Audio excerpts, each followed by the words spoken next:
Hello everyone, this is Dr. Shrikant Yadav Puligila. I am a maxillofacial and facial plastic surgeon. I am a chief consultant at Women Clinic in KPHB.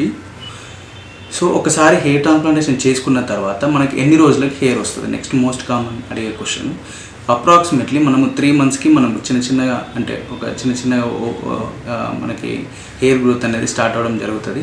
ఒక 6 to 8 months depending on the ఇండివిజువల్ని బట్టి approximately 8 months to 1 yearలో complete results అనేది మనం చూస్తాం.